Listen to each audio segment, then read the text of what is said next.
Le président de la République, chef de l'État, son Excellence Félix Antoine Tshisekedi Tshilombo, a réuni autour de lui les chefs de corps, les chefs des institutions, dans ce que nous appelons la réunion interinstitutionnelle.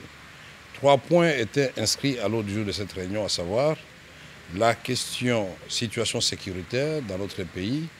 Et le premier point comprend 3 sous-points. Il y a le travail qui sera désormais fait conjointement entre l'EAC et la SADC. Il y a le processus de Luanda et de Nairobi, mais il y a la résolution 2773 du Conseil de sécurité. Le deuxième point a porté sur les enjeux de l'ère, l'attitude que nous devons avoir vis-à-vis des enjeux de l'ère en tant qu'acteurs institutionnels et politiques de notre pays. Le troisième point, c'était les divers. S'agissant du premier point, le président de la République nous a informé du fait que l'EAC, Eastern African Community, la communauté économique des États de l'Afrique de l'Est et la SADC, travailleront désormais ensemble dans le cadre du processus de Luanda et de Nairobi. Le président de la République nous a fait l'honneur de nous partager ce qu'il a engagé comme résultat à Doha. C'était, sur le plan diplomatique, très important, et nous expliquer, et à travers nous, tout le peuple congolais, que Doha n'a pas annulé Luanda ni Nairobi. Au contraire, Doha vient booster Luanda et Nairobi. En ce qui concerne la résolution 2773, merci à tous ceux qui ont apporté leur voix pour qu'elle soit adoptée.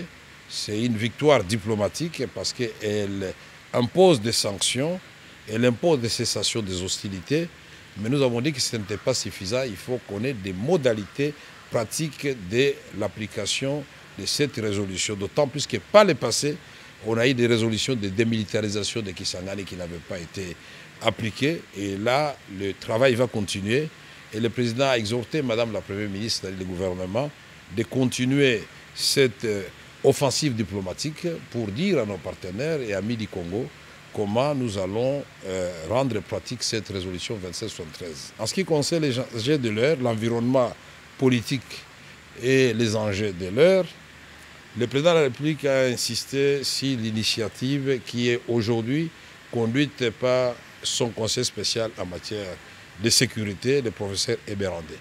Et il a tenu à préciser qu'il a pris cette initiative et elle constitue une première étape qui devra amener à terme, après de pourparlers, après des discussions, à la formation d'un gouvernement d'union nationale, mais surtout que la République démocratique du Congo recouvre totalement son intégrité territoriale et sa souveraineté nationale.